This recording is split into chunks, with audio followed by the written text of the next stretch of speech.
ഗുരുകരണത്തിലേക്ക് സ്നേഹവന്ദനം. യേശുവിൻ്റെ അന്ത്യമൊഴികളെ ധ്യാനപൂർവ്വം നമ്മൾ ശ്രദ്ധിക്കുകയായിരുന്നു. ഈ ദിനങ്ങളിൽ 4 മൊഴികളുടെ സൂചനയോടുകൂടി നമ്മൾ അവസാനിപ്പിച്ചത്. ഒരാളുടെ അന്ത്യമൊഴിക്ക് ആളുടെ ഉറ്റവർ വലിയ വില കൊടുക്കേണ്ടതായിട്ട് വരുന്നുണ്ട്. കാരണം അത്രയും പ്രധാനപ്പെട്ടതാണ്.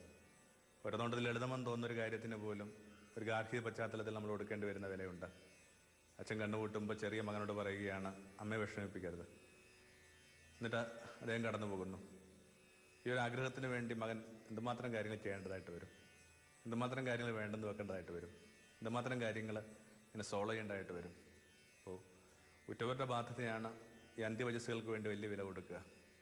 ഒരു ബാറ്റം കൈമാറുന്ന കണക്കുക ഓട്ടത്തിലൊക്കെ, റിലേ ഓട്ടത്തിലൊക്കെ അതിങ്ങനെ കൊടുത്തു കഴിയുമ്പോൾ ആ കൊടുത്ത ആൾ സ്വസ്ഥനാവുകയും അവരോടി അതുമായി മുമ്പോട്ട് ഓടേണ്ട ബാധ്യത സ്വീകരിച്ചവരുടേതുമാകുന്നു. എല്ലാ അന്ത്യമൊഴികളിലും അങ്ങനെ ഒരു പ്രതീക്ഷയുടെ എന്തോ ചിലത് കൈമാറിയിട്ടാണ് അവർ കടന്നു പോവുക. എന്തോ ഒരു ഉത്തരവാദിത്തം കൈമാറിയിട്ട് അവർ കടന്നു പോവുക. അസീസിലെ ഫ്രാൻസിസ് മിഴിപൊട്ടുമ്പോൾ പറഞ്ഞ ഇതാണ്, സഹോദരന്മാരെ, നമ്മൾ ഇന്നോളം ഒന്നും ചെയ്തിട്ടില്ല, നമുക്ക് ആരംഭിക്കാം. ഓർമ്മിക്കണം, യേശുവിന് വേണ്ടി ഇത്രയും കത്തിത്തീർന്ന മനുഷ്യൻ വേറെയില്ല. വലിയ വേഗത്തിൽ സഞ്ചരിച്ചിട്ട് നോക്കി നിൽക്കെ ഉൾക്കാണ് കത്തിപ്പോയ മനുഷ്യനാണ്. എന്നിട്ടും പറയുകയാണ്, നമ്മളൊന്നും ചെയ്തിട്ടില്ല, നമുക്ക് ആരംഭിക്കാം. ഇപ്പോൾ ഒരു വലിയൊരു തുടർച്ച കൂടിയാണ് ഒരാൾ കടന്നു പോകല. ചാവരുള എന്നൊരു വാക്ക് ഈ അന്ത്യമൊഴികൾക്ക് വേണ്ടി നൽകിയത് ചാവറ കുര്യാക്കോസ് ലേസച്ചനാണ്. വൈകാതെ വിശുദ്ധ പദവിയിലേക്ക് എത്തുന്ന അദ്ദേഹമാണ് 1868 എഴുതിയ നല്ല അപ്പൻ്റെ ചാവറലെന്ന് പറയുന്ന ഒരു കൃതിക്കകത്ത് ഒരുപക്ഷെ അദ്ദേഹം തന്നെ മരണം മുമ്പിൽ കണ്ടുകൊണ്ട് എഴുതിയായിരിക്കണത്. അതിനകത്ത് ഇങ്ങനെയൊക്കെ പറഞ്ഞാണ് ആ പിതാവ് അവസാനിപ്പിക്കുന്നത്, ഞാൻ മരിച്ചാലും ഈ കടലാസ് മരിക്കില്ല. മനുഷ്യർ കടന്നു പോയിട്ടും അവർ പറയുന്ന വാക്കുകൾ ഇപ്പോഴും സജീവമായിട്ട് നിൽക്കുന്നുണ്ട്. അല്ലെങ്കിൽ മനുഷ്യരെ നിലനിൽക്കുന്നത് തന്നെ അവരുടെ വാക്കുകളിലൂടെ. നമുക്ക് നമ്മുടെ ഗുരുവിൻ്റെ 7 വചനങ്ങളെ കുറച്ചുകൂടി ഇങ്ങനെ ചെങ്കോട് ചേർത്ത് പിടിക്കാം. വിശേഷിച്ചും ഈ വരുന്ന വാരം മുഴുവൻ ആ വലിയ യേശു കൊടുത്ത വലിയ വിലയുടെ ഓർമ്മപ്പെടുത്തലാണ്. അവസാനം തൊട്ട് ഈസ്റ്റർ വരെയുള്ള 7 ദിനങ്ങൾ നമുക്ക് ആ 7 മൊഴികളെ ധ്യാനിക്കുന്ന വഴിയായിട്ട് യേശു തന്നെ പറയുന്ന കണക്ക് നിങ്ങൾ ഈ കേൾക്കുന്ന ഈ വാക്കുകൊണ്ട് തന്നെ നിങ്ങൾക്ക് വിമലീകരണം ഉണ്ടാകുന്നുണ്ട്. ഈ വാക്ക് വെറുതെ കാര്യമായ വിചിന്തനം പോലും ഇല്ലാതെ ചങ്കോട് ചേർത്ത് ഇങ്ങനെ ഉരുവിട്ട് കഴിഞ്ഞാൽ, ഒരു സുഹൃതം പറയുന്ന കണക്ക് ഉരുവിട്ട് കഴിഞ്ഞാൽ പോലും ഇത് വലിയ വിമലീകരണം ഉണ്ടാകും. ആദ്യത്തെ 4 കാര്യങ്ങൾ ഓൾറെഡി നമ്മൾ സൂചിപ്പിച്ചു. 1, ലോകം മാപ്പർഹിക്കുന്നുണ്ട്. 2, എനിക്കിനിയും മോക്ഷം സാധ്യമാണ്. 3, മനുഷ്യൻ ഒറ്റയ്ക്ക് പോകാൻ പറ്റത്തില്ല, അവൻ്റെ കൂട്ട് ആവശ്യമുണ്ട്. ഒരു മേരിക്കൊരു യോഹന്നാൻ ആവശ്യമുണ്ട്, യോഹന്നാൻ്റെ മേരി ആവശ്യമുണ്ട്. 4-ാമത്തതാണ് നമ്മൾ തുടങ്ങി ഒന്ന് അവസാനിപ്പിച്ചത് യേശുവിൻ്റെ നിലവിളിയാണ്. ഏലോയ് ഏലോയ് ലാമ ശബക്താനി എന്നുള്ള നിലവിളി. യേശുവിൻ്റെ തന്നെ ഭാഷയിൽ നമുക്ക് ലഭിക്കുന്ന അപൂർവം വാക്കുകളൊന്നാണത്. മറ്റൊന്ന് എഫാത്ത എന്ന് തോന്നുന്നു, അല്ലെങ്കിൽ തലീത്ത കൂമി. അങ്ങനെ ലഭിക്കുന്ന 3 വാക്കുകൾ ഒന്നായിരിക്കണം ഒരു പക്ഷേ ഇത്. ലാമ സബക്താനി, എൻ്റെ ദൈവമേ എൻ്റെ ദൈവമേ എന്തിനെന്നെ കൈവിട്ടു. എന്തുകൊണ്ടായിരിക്കണം? വേദപുസ്തകം ഏത് ഭാഷയിൽ എഴുതുമ്പോഴും ആ വാക്ക് അതേപോലെ സസ്റ്റെയിൻ ചെയ്യപ്പെടുന്നു. അവൻ്റെ തന്നെ ഭാഷയിൽ സസ്റ്റെയിൻ ചെയ്യപ്പെടുക. ഒരു കുറുമ്പ് ഉള്ളൊരു ഉത്തരം ഇതാണ്, കണ്ണീരുകളെ ട്രാൻസ്ലേറ്റ് ചെയ്യാൻ പറ്റാത്തതുകൊണ്ടാണ്. കരച്ചിലുകളെ എങ്ങനെ ട്രാൻസ്ലേറ്റ് ചെയ്യാൻ പറ്റുക? അതുകൊണ്ട് തന്നെ അതിൻ്റെ ഇൻറ്റൻസിറ്റി നിലനിർത്താൻ വേണ്ടി ആയിരിക്കണം അവൻ്റെ കരച്ചിൽ അവൻ ഉരുവിട്ട അതേ ഭാഷയിൽ തന്നെ നിലനിർത്തപ്പെട്ടിട്ടുണ്ട്. ഏലോയ് ഏലോയ് ലാമ ശബക്താനി.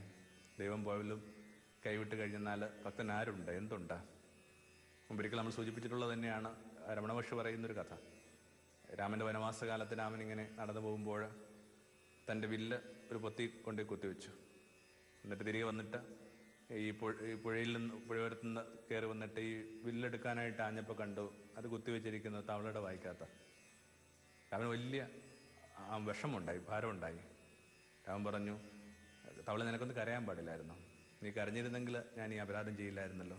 അപ്പോൾ തവള രാമനോട് പറഞ്ഞു, രാമ, ചെറുപ്പം തൊട്ടേ എൻ്റെ അമ്മ എന്നെ പഠിപ്പിച്ചിട്ടുണ്ട്, എന്തെങ്കിലുമൊക്കെ ആപത്ത് വരുമ്പോൾ ആദ്യം വിളിക്കേണ്ട നാമൻ രാമൻ്റേതാണ്. അതേ രാമൻ ആപത്ത് വെച്ച് നീട്ടുമ്പോൾ ഞാൻ ആരെ വിളിച്ച് കരയാനാണ്? എല്ലാ കാലങ്ങളിലെയും ഭക്തരുടെ സങ്കടം അതാ.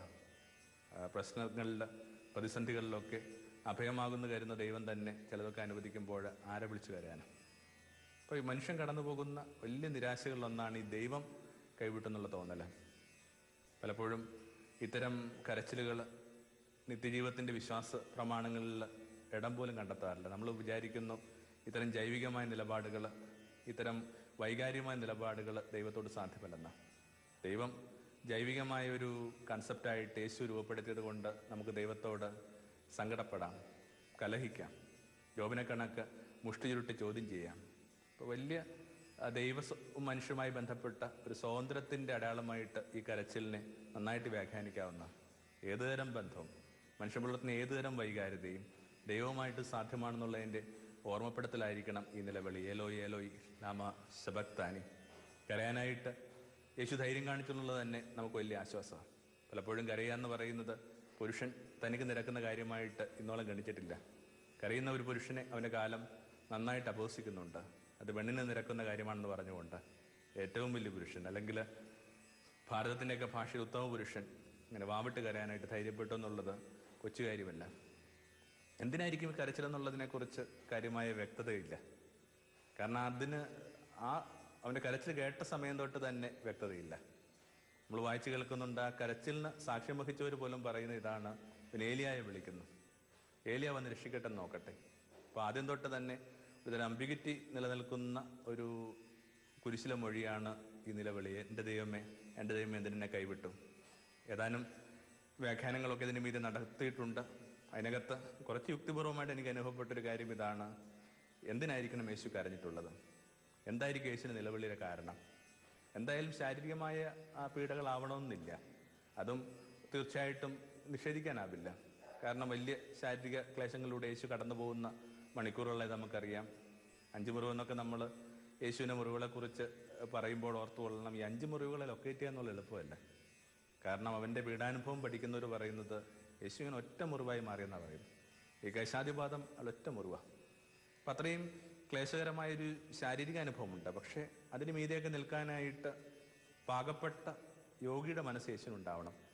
40 ദിവസമൊക്കെ മരുഭൂമി ജീവിക്കുകയും പട്ടിണി കിടക്കുകയും അലഞ്ഞു കിടക്കുകയും ചെയ്ത ഒരാൾക്ക് ഒരു പക്ഷേ ശാരീരികമായ ക്ലേശങ്ങളെ ഭംഗിയായിട്ട് ഏറ്റെടുക്കാനായിട്ട് പറ്റുന്നത്, കുറെ കൂടി മനക്കരുത്തോടെ ഏറ്റെടുക്കാനായിട്ട് പറ്റിയെന്നിരിക്കും.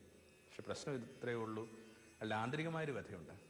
തൊട്ട് മുമ്പായിട്ട് ഒരു വാക്ക് നമ്മൾ വായിച്ചു കേൾക്കുന്നുണ്ട്, 6 മണി തൊട്ട് 9 മണി വരെ ഇരുട്ടായിരുന്നു. അതിങ്ങനെ ആ ഒരു ദേശത്തിൻ്റെ ഫെയ്റ്റ് മാത്രമല്ല, ഒരുപക്ഷെ യേശുവിൻ്റെ തന്നെ ഒരു ഫെയ്റ്റ് ആവണം. വല്ലാത്ത ഇരുട്ടിങ്ങനെ വളരെ പേടിപ്പെടുത്തുന്ന ഒരു വാക്കാണ് പുതിയ നിയമത്തിലാണ്. യൂദാസിൻ്റെ വിധിയെക്കുറിച്ച് വേദപുസ്തകം ഒറ്റ വാക്കിലാണ് അടയാളപ്പെടുത്തുന്നത്. അയാൾ പുറത്തേക്ക് പോയി, പുറത്ത് ഇരുട്ടായിരുന്നു. ആ പുറത്തിരുട്ടായിരുന്നു പറയുന്നതിനകത്ത് എന്തൊരു ഗ്രാവിറ്റിയാണ്. ആത്മാവിൻ്റെ 2 രാത്രികളെക്കുറിച്ച് ജോൺ ദ ക്രോസ് തുടങ്ങിയ മിസ്റ്റിക്കുകൾ പറയാറുള്ളത് നമ്മൾ വായിച്ചിട്ടൊക്കെ ഉണ്ട്. എല്ലായിടത്തും അന്ധകാരം വലിയൊരു ഭീതിപ്പെടുന്ന അടയാളമായിട്ട് വ്യാഖ്യാനിക്കപ്പെടുന്നു.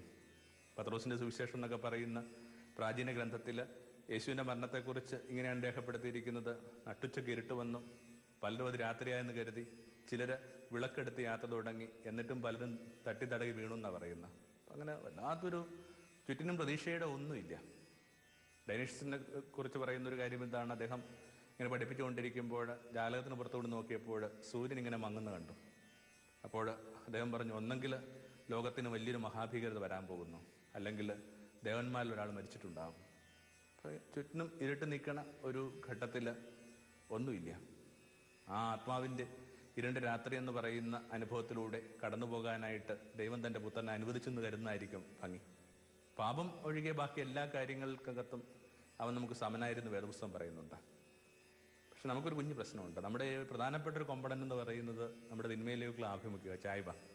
അതിൽ പങ്കുചേരാതെ ബാക്കി നമ്മുടെ ഉപരിതലത്തിലുള്ള കാര്യങ്ങളുമായി ബന്ധപ്പെട്ട് നമ്മളെ കണക്ക് ജോലി ചെയ്തു, നമ്മളെ കണക്ക് അലഞ്ഞു, നമ്മളെ കണക്ക് കരഞ്ഞു എന്നൊക്കെ പറയുന്നതിനകത്ത് ഒരു ശരികേടുണ്ട്. അതെല്ലാം കൂടി ചേർന്നിട്ട് നമ്മുടെ ഒരു വ്യക്തിത്വത്തിൻ്റെ ഒരു ചെറിയ ഭാഗം മാത്രമേ ആവുന്നുള്ളൂ. നമ്മുടെ വലിയൊരു അംശം എന്ന് പറയുന്നത് ഈ തിന്മയിലേക്കുള്ള ചായ്വ. പക്ഷെ അതിൽ യേശു പങ്കുചേർന്നിട്ടില്ലെന്നാണ് വേദപുസ്തകം പറയുന്നത്. തീർച്ചയായിട്ടും പങ്കുചേരാനാവില്ല. കാരണം നന്മയുടെ ആൾരൂപം, അൾട്ടിമേറ്റ് ഗുഡ്നസ്, അൾട്ടിമേറ്റ് ഹോളിനെസ് എന്ന് പറയുന്ന ഒരനുഭവത്തിന് എങ്ങനെയാണ് തിന്മയുടെ പങ്കുചേരാൻ പറ്റുക? തിന്മയുടെ പങ്കുചേരണമെന്ന് നമ്മളിങ്ങനെ പറയുന്നത് പോലും വാസ്തവത്തിൽ എന്തൊരു ഈശ്വരൻ തന്നെ. അപ്പോൾ മനുഷ്യൻ്റെ വലിയൊരു അനുഭവത്തിലൂടെ യേശു കടന്നു പോയിട്ടില്ല, പാപത്തിൻ്റെ അനുഭവം. അങ്ങനെയെങ്കിൽ പാപം ചെയ്യാത്തവനെ പാപത്തിൻ്റെ ഫലത്തിലൂടെ കടന്നു പോകാനായിട്ട് അപ്പൻ അനുവദിച്ചെന്നുള്ളതാണ് ആ പൊതുവെ കരുതപ്പെടുന്ന ഒരു ഇതിനെക്കുറിച്ചുള്ളൊരു വ്യാഖ്യാനം. പാപത്തിൻ്റെ ഫലം എന്താണ്? സെപ്പറേഷൻ ഫ്രം ദ ലോർഡ്, വല്ലാത്തിരുട്ട്. തൊട്ടു മുമ്പിൽ ദൈവം ഉണ്ടോ ഇല്ലെന്നുള്ള ഉറപ്പ്. ശരിക്കും ദൈവമുണ്ട്, പക്ഷെ നമുക്ക് ആ സമയത്ത് കാണാനായിട്ടുള്ളൊരു ധൈര്യമോ പ്രകാശമോ വ്യക്തതയോ സുതാര്യതയില്ല. അതിൽ നമ്മൾ വായിച്ചു കേൾക്കുന്നുണ്ട്, പഴയത് കണക്ക് തന്നെ ദൈവം സന്ധ്യാസവാരിക്ക് ആദത്തിൻ്റെയും ഹവ്വയുടെ അടുക്കൽ വരുന്നുണ്ട്. ദൈവത്തിൻ്റെ സമീപനങ്ങൾക്ക് മാറ്റമൊന്നുമില്ല. ഇതെപ്പോഴും ഒരേപോലെ സ്ഥായിയാണ്. അവിടുത്തെ ആഭിമുഖ്യങ്ങളും അവിടുത്തെ നിലപാടുകളൊക്കെ ഇങ്ങനെ മാറ്റമില്ലാത്തതാ. ഇങ്ങനെ മാറ്റമില്ലാത്തതിൻ്റെ പേരാ ദൈവം. എന്നിട്ട് നമ്മൾ വായിച്ചു കേൾക്കുന്നു, തോട്ടത്തിൽ അവൻ്റെ പദചലനം കേട്ടപ്പോൾ പുരുഷനും സ്ത്രീയും ഒളിച്ചു നിൽക്കുക. അപ്പോൾ ഒരു നിമിഷം ഈ ദൈവത്തിനും ഇയാൾക്കും ഇടയിലായിട്ട് ഒരു തിരശ്ശീല വന്ന് വീണു. നമുക്ക് പോലും ദൈവമില്ലാതെ ജീവിക്കാൻ പറ്റില്ല, നമുക്കറിയാം. അങ്ങനെയെങ്കിൽ എത്ര കൊണ്ട് ഗുണിച്ചാലാണ് യേശു അനുഭവിച്ച ആ കഠിനാനുഭവത്തിൻ്റെ ഗുരുത്വം നമുക്ക് മനസ്സിലാവുക. ദൈവമില്ലാതെ യേശു എങ്ങനെ ജീവിക്കും? അപ്പോൾ ദൈവത്തിനും അവിടത്തേക്കും ഇടയിൽ വന്ന ഒരു തിരശ്ശീല. ഈ തിരശ്ശീലയെ ആൻറ്റിസിപ്പേറ്റ് ചെയ്തുകൊണ്ടാണ് ഗസമൻ തോട്ടത്തിൽ അവിടെ നിന്ന് ഇങ്ങനെ പ്രാർത്ഥിച്ചത്, കഴിയുമെങ്കിൽ ഈ പാനപാത്രം എടുത്തു മാറ്റുക. അപ്പോൾ പാപം ചെയ്യാത്തവൻ പാപത്തിൻ്റെ ശമ്പളത്തിലൂടെ കടന്നുപോയപ്പോൾ അനുഭവിച്ച ഏകാന്തത, ആ പതിച്ച അഗാധഗർത്തം, ചുറ്റിനും വല്ലാതെ പൊതിഞ്ഞിരുട്ട്, അതിനകത്തു നിന്നൊക്കെ രൂപപ്പെട്ട നിലവിളിയായിട്ടാണ് ഇതിനെ പൊതുവെ വ്യാഖ്യാനിക്കപ്പെടുന്നത്. ഏലോയ് ഏലോയ് ലാമ ശബക്താനി, എൻ്റെ ദൈവമേ എൻ്റെ ദൈവമേ എന്തിന് നീ എന്നെ കൈവിട്ടു. നിങ്ങൾ ഒന്ന് ഓർത്തെടുത്താൽ നിങ്ങൾക്ക് മനസ്സിലാകും, യേശു തൻ്റെ ജീവിതത്തിൽ ഒരിക്കലും ദൈവത്തെ ദൈവമെന്ന് വിളിച്ചിട്ടില്ല. ഒരിക്കലും ഇല്ല. 12 വയസ്സ് നമ്മൾ ഒടുവിൽ ആ വാക്ക് പറഞ്ഞ് അവസാനിപ്പിക്കുമ്പോൾ അത് നിശ്ചയമായിട്ട് ഓർമ്മിപ്പിച്ച് അവസാനിപ്പിക്കും. 12 വയസ്സിൽ ആദ്യത്തെ വാക്ക് വേദപുസ്തകത്തിൽ ഉച്ചരിക്കപ്പെടുന്നുണ്ട്. അവിടുത്തെ അധരങ്ങളിൽ നിന്ന് വന്ന അതിങ്ങനെ പള്ളി വെച്ച് അച്ഛനും അമ്മയ്ക്കും കുട്ടിയെ കളഞ്ഞുപോയി. തിരികെ വരുമ്പോൾ പറയുന്നുണ്ട്, ഞാൻ എൻ്റെ അച്ഛൻ്റെ ഭവനത്തിലായിരിക്കേണ്ടതല്ലേ. 12 വയസ്സെന്നൊക്കെ പറയുന്നത് കുട്ടികൾ വലുതാകുന്ന കാലമാണ്, പിവട്ടിയില്ല. തൻ്റെ ശരീരം പാകപ്പെട്ട കാലത്ത് തന്നെ യേശുവിൻ്റെ ആന്തരികതം പാകപ്പെട്ടിട്ട് യേശു ദൈവത്തെ അന്നോട്ട് വിളിക്കാൻ തുടങ്ങിയ വാക്ക് അച്ഛന്ന. പിന്നീട് ഒരു 100ഓളം ഇടങ്ങളിലെങ്കിലും നമ്മളത് ആവർത്തിച്ച് വായിക്കുന്നുണ്ട് അച്ഛ. ഒരു കുഞ്ഞു പ്രശ്നം നമ്മുടെ ഭാഷാന്തരത്തിൽ സംഭവിച്ച കാര്യം ഇതാണ്. നമ്മൾ യേശു ഉപയോഗിച്ച അബ്ബയ്ക്ക് പകരമായിട്ട് അപ്പാന്നോ അച്ഛാന്നോ വിവർത്തനം ചെയ്തതിന് പകരമായിട്ട് പിതാവെന്ന് വിവർത്തനം ചെയ്തു. ആ പിതാവെന്ന് പറയുന്ന വാക്കിനകത്ത് ആ ഇൻറ്റിമസി വളരെ കുറവാണ്, ഒഫീഷ്യലാണ്. നമ്മളാരും നമ്മുടെ ജീവിതത്തിൽ ഇന്നോളം നമ്മുടെ അച്ഛനെ വിളിക്കാനായിട്ട് ആ വാക്ക് ഉപയോഗിച്ചിട്ടില്ല. അപ്പം അങ്ങനെ കുഞ്ഞു പ്രശ്നമുണ്ട്. പക്ഷേ അതിന് പകരമായിട്ട് അച്ഛാന്ന് ആ പദത്തെ ഒന്ന് തിരുത്തി വായിച്ച് നോക്കിക്കോളൂ. അപ്പോൾ ഒരിടത്ത് പോലും യേശു ദൈവത്തെ ഇതുവരെ ദൈവം എന്ന് വിളിച്ചിട്ടില്ല. അപ്പോൾ ആദ്യമായിട്ട് ദൈവത്തെ ദൈവം എന്ന് വിളിച്ചു. എന്താ കാര്യം? അവർക്കിടയിൽ ആ തൊട്ടു മുമ്പത്തെ നിമിഷം വരെ അനുഭവിച്ച ഇൻറ്റിമസി കളഞ്ഞുപോയി. പാപത്തിൻ്റെ ഫലം ഇത് തന്നെയാണ് തോന്നുന്നത്. നമുക്ക് ആ ദൈവവുമായിട്ടുള്ള ഇൻറ്റിമസി കളഞ്ഞു പോകുന്നു. അതിപ്പോൾ ആരോട് പാപം ചെയ്താലും നമുക്ക് ആ ഇൻറ്റിമസി കളഞ്ഞു പോകുന്നുണ്ട്. അവിശ്വസ്തത തൻ്റെ കൂട്ടുകാരോട് കാണിച്ച ഒരു ചെറുപ്പക്കാരൻ, അത് അവൾ അറിയണമെന്നില്ല. പക്ഷേ ആ സെക്കൻഡ് തൊട്ട് അവളുടെ മുമ്പ് നിൽക്കാനായിട്ട് അയാൾക്ക് ബലമില്ലാതെ ആകുന്നു. അപ്പം ഇങ്ങനെ വലിയ മനുഷ്യൻ കടന്നു പോകുന്ന ആ പാളിച്ചകളുടെ ഒക്കെ ആ ദുരന്തങ്ങളിൽ നിന്ന് ഉയർന്ന നിലവിളിയിൽ യേശുവിൻ്റെ പങ്കാത്. ഏലോയ് ഏലോയ് ലാമ ശബക്താനി. അടുത്തതായിട്ട് യേശു പറഞ്ഞു, എനിക്ക് ദാഹിക്കുന്നു. നീർപ്പഞ്ഞികൾ കൊണ്ട് ശമിപ്പിക്കാൻ പറ്റാത്ത ദാഹമാണെന്ന് നമുക്കറിയാം. എന്നാലും അവരിങ്ങനെ നീർപ്പഞ്ഞി വെച്ച് നീട്ടുന്നുണ്ട്. മരുഭൂമി കുറുകെ കടക്കുമ്പോൾ ഒരു ചെറിയ തുരുത്തിനകത്ത് അവരുപയോഗിച്ചു കൊണ്ടിരുന്ന ചെറിയൊരു ജാറിനകത്ത് അവർ കൊണ്ടു കടന്നിരുന്ന ഒരു പ്രത്യേകം പാനീയമുണ്ട്, പോസ്ക്കെന്നാണ് വിളിക്കുന്നത്. അത് നിശ്ചയമായിട്ടും അവന് വേണ്ടി മുക്കി അവർ നാവും തുമ്പിലേക്ക് വെച്ചു കൊടുക്കുന്നുണ്ട്. പക്ഷേ ഈ ദാഹം എന്ന് പറയുന്നത് വേദപുസ്തകത്തിൻ്റെ പശ്ചാത്തലത്തിൽ ഈ അഗാധമായ ചില ആഗ്രഹങ്ങൾക്ക് വേണ്ടിയുള്ള പര്യായമാണ്. വേദപുസ്തകത്തിൽ മാത്രമല്ല, ഭൂമിയിലെമ്പാടും ദാഹം എന്ന് പറയുന്നത് ഈ വലിയ പാഷനേറ്റായ ചില കാര്യങ്ങൾക്ക് വേണ്ടിയുള്ള സൂചനയാണ്. ഞാൻ അതിനുവേണ്ടി ദാഹിച്ചു എന്നൊക്കെ പറഞ്ഞ അർത്ഥം എന്താണ്? സാധാരണ ഭാഷയിൽ നമ്മൾ ഉപയോഗിക്കുന്നുണ്ട്. അപ്പോൾ അടുത്ത ഇതാണ് അവൻ്റെ ദാഹം. ഈ ദാഹം എന്ന് പറയുന്നത് തനിക്ക് കളഞ്ഞു പോയ ആ ദൈവാനുഭവത്തെ തിരികെ പിടിക്കുക എന്നുള്ള ദാഹം തന്നെയാണ്. ഓൾറെഡി ഈ പറഞ്ഞ 4-ാമത്തെ വാക്കും 5-ാമത്തെ വചനവും തമ്മിൽ കൂട്ടി വായിക്കണം. കൈവിട്ടെന്ന് പറഞ്ഞ നിലവിളിക്ക് ശേഷം പറയുന്ന ഇതാണ്, എനിക്ക് ദാഹിക്കുന്നു. എന്താ അതിൻ്റെ അർത്ഥം? I need your presence back. എനിക്ക് ഒരിക്കൽ കൂടി നിന്റെ സാന്നിധ്യത്തിലേക്ക് വരണമെന്നുണ്ട്. നീ ഇല്ലാതെ എങ്ങനെ ഞാൻ മുമ്പോട്ട് പോവുക? അപ്പോൾ അടുത്ത നമ്മുടെ ഒരു വിചിന്തനം എന്ന് പറയുന്ന ഇതാണ്, കുറെ കൂടി ഇങ്ങനെ ദൈവത്തിന് വേണ്ടി ദാഹിക്കുക എന്ന് പറയുന്ന. വേദപുസ്തകത്തിനകത്ത് ആ വാക്ക് വളരെ കോമൺ ആയിട്ട് ഉപയോഗിക്കുന്ന ഒന്നാണ്. നീർച്ചാലുകൾ നേടി നടക്കുന്ന മാൻപേടയുടെ ദാഹം എന്നൊക്കെ പറയുമ്പോൾ നമ്മുടേത് കണക്ക് ഇങ്ങനെ പുഴകളുടെയും നദികളുടെയും ദേശത്ത് വളർന്ന കാര്യമായിട്ട് ഒരിക്കലും ദാഹം അനുഭവപ്പെടാത്ത, ദാഹിക്കുന്നതിനേക്കാൾ മുമ്പേ തന്നെ വെള്ളം കുടിക്കുന്ന നമുക്കത് ഒരിക്കലും മനസ്സിലാവില്ല. ഏതെങ്കിലും ഒരു മരുഭൂമിയുടെ പശ്ചാത്തലത്തിൽ പെട്ടുപോയവർക്ക് ആ ദാഹം മനസ്സിലാവും. ഇപ്പോഴും ഹജ്ജിനൊക്കെ ഉള്ളൊരു കർമ്മം നമുക്കറിയാം. വെള്ളവസ്ത്രം ഉടുത്ത ഈ ഹാജിമാർ അങ്ങോട്ടും ഇങ്ങോട്ടും ഇങ്ങനെ വല്ലാതെ പരിഭ്രാന്തരായിട്ട് ഓടുന്ന ഒരു കാഴ്ചയുണ്ട്. ആ കാഴ്ച, ആ ആചാരം എങ്ങനെയാണ് ആരംഭിച്ചത്? ഹാഗാർ വെള്ളം കിട്ടാതെ ഓടിയതിൻ്റെ ആ ഒരു ഓർമ്മപ്പെടുത്തലിന് വേണ്ടിയാണ്. മരുഭൂമിയിലെ ദാഹം എന്നൊക്കെ പറയുന്നത് നമുക്ക് ഒരു ശരാശരി മലയാളിക്കോ ഒരു ശരാശരി ഭാരതീയനോ സങ്കല്പിക്കാൻ പോലും പറ്റാത്ത ഒന്നാണ്. ആ അഗാധമായ ദാഹം ആ പരമചൈതന്യത്തിന് വേണ്ടി പുലർത്തുന്നുണ്ടോ ഇല്ലെന്നുള്ളതാണ് നമ്മുടെ അടുത്ത വിചാരം. നോയമ്പൊക്കെ തീരുകയാണ്. കഷ്ടിച്ചിനി 7 ദിവസങ്ങൾ പോലും ഇല്ല. ഈ നോയമ്പെന്നൊക്കെ പറയുന്നത് പോലും ആ പാഷനേറ്റ് ഡിസയർ ഫോർ ദ ലോർഡാണ്. ദൈവത്തിന് വേണ്ടി ദാഹിക്കാനുള്ളൊരു കാലമാണ്. അത്തരമൊരു ദാഹത്തിൻ്റെ അസാന്നിധ്യത്തിൽ നമ്മൾ ഭക്ഷണം കുറയ്ക്കുകയും നമ്മൾ പ്രാർത്ഥനയുടെ ദൈർഘ്യം വർദ്ധിപ്പിക്കുകയും ചെയ്തിട്ട് എന്താ കാര്യം? കുറച്ചുകൂടി ഇങ്ങനെ ദൈവത്തിന് വേണ്ടി ഒരു ദാഹം ഉണ്ടായിരിക്കാന്ന്. ഈ നടപ്പ് ദാഹം നമ്മൾ അധികം സഹായിക്കില്ല. ചെറിയ ദാഹങ്ങളേ ഉള്ളൂ നമുക്ക്. ചെറിയ ദാഹങ്ങൾക്ക് ഇങ്ങനെ പെട്ടിക്കടകൾ മതിയാവും. പക്ഷെ വലിയ ദാഹം ഉണ്ടാകുമ്പോൾ പുഴ നിങ്ങളെ തേടി വരും. കുറേ കൂടി പാഷനേറ്റായിട്ട് അവിടത്തേക്ക് വേണ്ടി ദാഹിക്കാനുള്ള ഒരു കാലം. യേശു തൻ്റെ പരസ്യത ആരംഭിക്കുന്നതിന് അത് പറഞ്ഞുകൊണ്ടാണ്. ഒരു കിണറിൻ ചുവട്ടിലിരുന്നു കൊണ്ട് വെള്ളം കോരാൻ വന്ന സ്ത്രീയോട് യേശു പറഞ്ഞു, നീ കുടിക്കുന്ന കിണറ്റിൽ നിന്ന് കുടിച്ചു കഴിഞ്ഞാൽ ദാഹം ശമിക്കില്ല. ആരും വിചാരിക്കരുത് കുലീനമല്ലാത്ത അവളുടെ ജീവിത വ്യാപാരങ്ങളെക്കുറിച്ചുള്ള ഒരു സൂചനയാണ് ഈ കിണറെന്ന് പറയുന്നത്. അല്ല, മനുഷ്യൻ ഏർപ്പെടുന്ന എന്തും കിണറാണ്. എത്ര ഭംഗിയുള്ള കാര്യം കിണറാണ്, എത്ര ആഴമുള്ള കാര്യം കിണറാണ്. ഈ കാര്യത്തിലാവട്ടെ ആ കിണറിനെക്കുറിച്ച് കൃത്യമായിട്ട് നിരീക്ഷണമുണ്ട്. യാക്കോബ് കുത്തിയ കിണറാണ്. ഇതിന് നല്ല ആഴമുണ്ട്. അപ്പം നിങ്ങൾ ഏർപ്പെടുന്ന എത്ര ആഴമുള്ള കാര്യമായിക്കൊള്ളട്ടെ, എത്ര പൗരാണികമായ കാര്യമായിക്കൊള്ളട്ടെ, എത്ര പുണ്യവന്മാർ കുത്തിയ ഈ പറയുന്ന കിണറായിക്കൊള്ളട്ടെ, അധികകാലം നിങ്ങളെ സഹായിക്കില്ല. കുറേ കൂടി ഇങ്ങനെ അവിടത്തേക്ക് വേണ്ടി ദാഹിക്കാനുള്ള ഒരു കാലമായത്.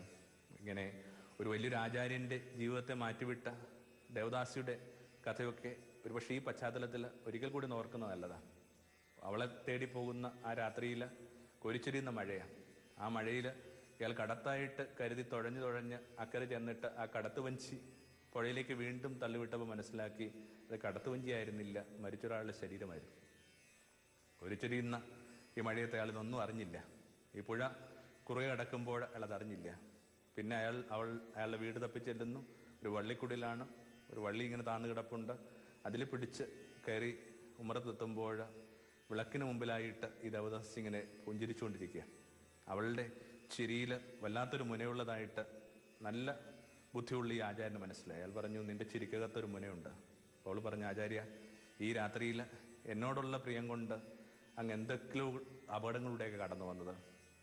പുഴ മുറിച്ച് കടക്കാനായിട്ട് മരിച്ചവൻ്റെ ശരീരം, ഇനിയും താഴോട്ട് നോക്കിക്കേ, ഈ കുടിലേക്ക് വരാനായിട്ട് അങ്ങ് പിടിച്ചു കയറിയ വള്ളി, ഒരു മിന്നലുണ്ടായി. ആ മിന്നലിൽ അയാൾ കണ്ടു അതൊരിങ്ങനെ കൊടിയ വിഷമുള്ള സർപ്പമായിരുന്നു. എന്നിട്ട് ഒരു പരിഹാസവുമില്ലാതെ ആ സ്ത്രീ പറഞ്ഞു, എന്നോടുള്ള പ്രണയം കൊണ്ട് അങ്ങ് ഇതൊന്നും കണ്ടില്ല, എല്ലാ അപകടങ്ങളെയും തരണം ചെയ്തു. അങ്ങനെയെങ്കിൽ അങ്ങ് ഇത്രയും കാലം നമസ്കരിക്കുന്ന ആ ചൈതന്യത്തോട് എന്നോടങ്ങ് പുലർത്തിയ പ്രേമത്തിൻ്റെ 10,000-1 അങ്ങേക്കുണ്ടായിരുന്നെങ്കിൽ അങ്ങ് എന്നെ പരമപദം പൂകിയനെ. അങ്ങനെയാണ് അയാളുടെ ഉള്ളു പ്രകാശിച്ചത്. ആ വാക്കിലാണ് അയാളുടെ ഉള്ളിലേക്ക് മിന്നൽ വന്നത്. ഒരു കൗമാര പ്രണയത്തിന് ഇൻവെസ്റ്റ് ചെയ്ത് അത്രയും പോലും നമ്മളിങ്ങനെ ദൈവാന്വേഷണത്തിനോ ദൈവാനുഭവത്തിനോ കൊടുക്കാതെ ദൈവത്തെക്കുറിച്ച് പറഞ്ഞുകൊണ്ടിരിക്കുന്നതിനകത്ത് എന്തോ ചില ശരികേടില്ലേ. ഞാനിങ്ങനെ കുമ്പസാരിക്കാനായിട്ട് നിൽക്കുമ്പോൾ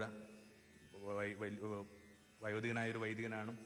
അദ്ദേഹത്തോട് പറഞ്ഞു, ദൈവനാമത്തിൽ ജീവിക്കുന്ന ഒരാളാണ്, പക്ഷെ ഞാൻ എൻ്റെ ജീവിതത്തിൽ ദൈവത്തിന് 1-ാം സ്ഥാനം കൊടുത്തിട്ടില്ല. ഒരു പരിഹാസമില്ല. അദ്ദേഹം ചോദിച്ചു, 2 ഉണ്ടായിരിക്കുമോ, 3 ഉണ്ടായിരിക്കുമോ? ഇല്ല. 4 ഉണ്ടായിരിക്കുമോ? ഇല്ല. എൻ്റെ അനുദിന ജീവിതത്തിലെ 6 കാര്യങ്ങൾ ഒന്നുപോലും അല്ല ദൈവം. എന്നിട്ടും ഞാൻ ദൈവത്തെക്കുറിച്ച് പറയുന്നു, എഴുതുന്നു എന്നതിനകത്ത് വല്ലാത്തൊരു ശരികേടില്ലേ. ദൈവം പൊറുക്കട്ടെ. ദൈവത്തെ കുറേ കൂടി ഗൗരവമായിട്ട് എടുക്കാനുള്ള ക്ഷണമാണ്. അടുത്തായിട്ട് 6-മതായിട്ട് എല്ലാം പൂർത്തിയായി. പൂർണിമ എന്ന് പറയുന്നതിന് പുതിയ നിയമത്തിൽ കൃത്യമായ അർത്ഥം സ്നേഹപൂർണിമ തന്നെയാണ്. യേശു നിയമങ്ങളെ ലംഘിച്ചു. ഒരു കാലം പറഞ്ഞു, നീ എന്തിനാ നിയമങ്ങളെ ലംഘിക്കുന്നത്? യേശു പറഞ്ഞു, ഞാൻ നിയമങ്ങളെ ലംഘിക്കുകയല്ല, പൂർത്തിയാക്കുക. എന്താ അർത്ഥം? മൃദമായ ഈർപ്പമില്ലാത്ത ഈ നിയമത്തിലേക്ക് ഞാൻ സ്നേഹത്തിൻ്റെ നനവ് കൊണ്ടുവന്നിട്ടുണ്ട്. അപ്പം എന്തിനകത്തും ഈ സ്നേഹം സന്നിവേശിപ്പിക്കുന്നതിന് വിളിക്കുന്ന വാക്കാണ് പൂർണിമ. പിന്നെ ഒരു യേശു പറഞ്ഞു, എൻ്റെ പിതാവിനെ കണക്ക് പരിപൂർണ്ണമാവുക. എന്താ പിതാവിൻ്റെ പരിപൂർണത? നമ്മുടെ ഉള്ളിൽ ഛായ ഉണ്ടെന്ന് വേദപുസ്തകം പറയുന്നുണ്ട്. ദൈവത്തിൻ്റെ ഛായയും സദൃശ്യതയും. എന്താ ദൈവത്തിൻ്റെ ഛായയും സദൃശ്യതയും? ഒരു capacity to love and to be loved. സ്നേഹിക്കാനും സ്നേഹിക്കപ്പെടാനുമുള്ള നമ്മുടെ സാധ്യതയാണ് ദൈവിക ഛായ. അപ്പം അതിൻ്റെ പൂർണ്ണത എന്ന് പറയുന്നത് ഈ സാധ്യതയിൽ വളരുക എന്നുള്ളതാണ്. തിരിഞ്ഞു നോക്കുമ്പോൾ യേശുവിന് മനസ്സിലായി എല്ലാം സ്നേഹപൂർവ്വമായിരുന്നു. മടങ്ങിപ്പോകുമ്പോൾ ഒറ്റ ഫ്ലാഷിൽ ജീവിതം തിരികെ കാണുമ്പോൾ, ഒരൊറ്റ സ്നാപ്പിൽ ഒരു ആൽബം ഇങ്ങനെ മറിഞ്ഞ് മുഴുവൻ ജീവിതരേഖയും നിങ്ങൾക്ക് വെളിപ്പെട്ട് കിട്ടുമ്പോൾ നിങ്ങൾക്ക് ഇത് പറയാനുള്ള ധൈര്യം ഉണ്ടായിരിക്കുമോ? എല്ലാം സ്നേഹപൂർവ്വമായിരുന്നു. അങ്ങനെ എല്ലാം സ്നേഹപൂർവ്വമായെന്ന് പറഞ്ഞ ഒരാൾക്ക് മാത്രമേ ഈ മടങ്ങിപ്പോകൽ എളുപ്പമാവുകയുള്ളൂ. എളുപ്പമല്ല ഈ മടങ്ങിപ്പോകലെന്ന് പറയുന്നത്, അല്പം പോലും എളുപ്പമല്ല. അതുകൊണ്ടൊക്കെയാണല്ലോ ഭാരതം ഇങ്ങനെ അനായാസന മൃത്യുവിന് വേണ്ടി പ്രാർത്ഥിച്ചുകൊണ്ടിരുന്നത്. ഭാരതം മാത്രമല്ല, ഒരു ജപമാല ചൊല്ലുന്ന ഒരാൾ ഒരു ദിവസം 50 പ്രാവശ്യമെങ്കിലും അത് പ്രാർത്ഥിക്കുന്നുണ്ട് നല്ല മരണത്തിന് വേണ്ടി. നല്ല മരണം, ശാന്തമായ മരണം, കടന്നുപോക്കൽ അത്ര എളുപ്പമുള്ളതല്ല. സ്വന്തം ജീവിതം തിരിഞ്ഞു നോക്കുമ്പോൾ സ്നേഹപൂർവ്വമായിരുന്നു മനസ്സിലാക്കിയ ഒരാൾക്ക് മാത്രമേ ഒരു ഇല കൊഴിയുന്ന ലാഘവത്തോട് മടങ്ങിപ്പോകാൻ പറ്റൂ. അത്രയും ലാഘവത്തോടുകൂടിയാണ് യേശു മടങ്ങിപ്പോവുക. തിരിഞ്ഞു നോക്കുമ്പോൾ എല്ലാം സ്നേഹപൂർവ്വമായിരുന്നു. പിന്നെയും ഈ പൂർണ്ണതയ്ക്ക് കുറേ അധികം അർത്ഥങ്ങളുണ്ട്. നമ്മുടെ ഒരു സമയത്തിൻ്റെ ഒരു പരിധിയിൽ നിന്ന് നമുക്ക് അവസാനത്തെ വാക്ക് പറഞ്ഞിട്ട് ഈ വിചാരത്തെ പ്രാർത്ഥനയാക്കാം. അവസാനത്തേത്, അച്ഛാ, ഇവൻ്റെ പ്രാണനെ സ്വീകരിച്ചു കൊള്ളുക. നേരത്തെ നമ്മൾ സൂചിപ്പിച്ചു, ആദ്യം ഉച്ചരിച്ച വാക്കും അവസാനം ഉച്ചരിച്ച വാക്കും ഒക്കെ ഒന്ന് തന്നെ, അച്ഛ. യേശു ഇങ്ങനെ ആന്തരിക ജീവിതത്തിന് ഭൂമിയുടെ ആത്മീയ മേഖലയിൽ ഉണ്ടാക്കിയ വലിയ വ്യത്യാസം ഇതാണ്. ദൈവത്തെ അച്ഛ എന്ന് വിളിക്കാൻ ധൈര്യപ്പെട്ടു. ദൈവത്തെ അച്ഛ എന്ന് വിളിക്കുക വഴിയായിട്ട് ദൈവം ഒരു ജൈവികമായ അനുഭവമായിട്ട് മാറി. ഇന്നലെ വരെ ദൈവം എന്ന് പറയുന്നത് ഒരു ദൈവശാസ്ത്രപരമായ ഒരു വിഷയമായിരുന്നു, ഒരു തിയോളജിക്കൽ നോഷനായിരുന്നു. ഇപ്പോൾ അത് കൃത്യമായ ജൈവികമായ ഓർഗാനിക് കൺസെപ്റ്റായി മാറി. എന്തൊരു ഭംഗിയുള്ള വാക്കാണ് അച്ഛൻ. നമ്മളിൽ ചിലർക്കെങ്കിലും ഈ അച്ഛനോട് അത്ര അനുഭാവമൊന്നും വേണമെന്നില്ല കൗമാരങ്ങളിലും യൗവനങ്ങളിലും. പക്ഷെ എന്നാലും കുറച്ച് വയസ്സാകുമ്പോൾ നിങ്ങൾക്ക് മനസ്സിലാകും, നിങ്ങൾ നിങ്ങളുടെ അച്ഛൻ തന്നെ. നിങ്ങൾ എത്ര നിശ്ചയിച്ചാലും നിങ്ങളുടെ ഉള്ളിൽ നൽകിയിട്ടുള്ള ഈ ശരീരം മാത്രമാണ് മനസ്സിന് രൂപപ്പെടുത്തിയ അച്ഛന് ശ്രമിച്ചിട്ടുമുണ്ട്. നമുക്ക് താല്പര്യമില്ല. എന്നിട്ടും വൈകാതെ പ്രായം കൂടുന്നതനുസരിച്ച് നിങ്ങൾക്ക് മനസ്സിലാകും, നിങ്ങൾ അയാളുടെ തന്നെ കെണിയുമെന്ന് വീഴും. അതുകൊണ്ടാണ് ഗബ്രിയേൽ മാർക്കസ് ഇങ്ങനെ പറഞ്ഞത്, ഒരാൾ വയസ്സാകുന്നതിൻ്റെ അടയാളം ഇതാണ്, അയാൾ അച്ഛനെ കണക്ക് ബിഹേവ് ചെയ്യുക. അച്ഛൻ വല്ലാത്തൊരു ഒഴിയാബാധയാണ്. അങ്ങനെ അച്ഛനെക്കുറിച്ച് ധാരണയുണ്ടെങ്കിൽ നിങ്ങൾക്ക് ദൈവത്തെ മനസ്സിലാക്കുക വളരെ എളുപ്പമാണ്. ദൈവം അച്ഛനാണെന്ന് മനസ്സിലാക്കി കഴിഞ്ഞാൽ പിന്നെ ആകുലതയില്ല, ഭീതിയില്ല. ആരോ ഒരാൾ എൻ്റെ കാര്യത്തിൽ ശ്രദ്ധാലുവാണ്. അച്ഛ മടങ്ങി വരികയാണ്. വല്ലാതെ തോറ്റുപോയൊരു മകൻ. വിതച്ച വിത്തുകളൊക്കെ പാഴായിപ്പോയി. കുറേ അധികം കൂർത്ത മുള്ളുകളായി. പ്രാർത്ഥനകൾ കേൾക്കപ്പെടാതെ പോയി. വല്ലാതെ നിലവിളിച്ചു. പാഴായിപ്പോകുന്ന ഒരു ജീവിതം കണക്ക് അനുഭവപ്പെട്ടു. എന്നിട്ടും അച്ഛ മടങ്ങി വരികയാണ് നിന്റെ മോക്ഷത്തിലേക്ക്. അങ്ങനെ 7ഓളം തിരുവചനങ്ങളാണ്. 1, എൻ്റെ ജീവിതം മാപ്പർഹിക്കുന്നുണ്ട്. 2, എനിക്കിനിയും മോക്ഷം സാധ്യമാണ്. 3, എനിക്കൊരു കൂട്ട് ആവശ്യമുണ്ട്, ഒറ്റയ്ക്ക് പോകുന്നവരെ ചേർത്ത് പിടിക്കുക. 4, എൻ്റെ ദൈവമേ എന്തിനെന്നെ കൈവിട്ടു. 5, എനിക്ക് ദാഹിക്കുന്നു. 6, എല്ലാം പൂർത്തിയായി. 7, അച്ഛ, ഇവൻ്റെ പ്രാണനെ സ്വീകരിച്ചു കൊള്ളുക. 7 തിരിയിട്ട വിളക്കെന്നൊരു പ്രതീകം യേശുവുമായി ബന്ധപ്പെട്ട് നമ്മൾ ഉപയോഗിക്കാറുണ്ട്. വിശേഷം ഗാനങ്ങളിലൊക്കെ അത് ഉപയോഗിച്ച് കേൾക്കാറുണ്ട് ഈ ദിവസങ്ങളിൽ. എനിക്ക് തോന്നുന്നു കുരിശാണ് 7 തിരിയിട്ട വിളക്ക്. വിളക്കഥ, തിരുനാളങ്ങൾ, അവൻ്റെ 7 മൊഴികളും. ജീവിതം പ്രഭാമയം സന്നിധാനം തമോന്മുഖം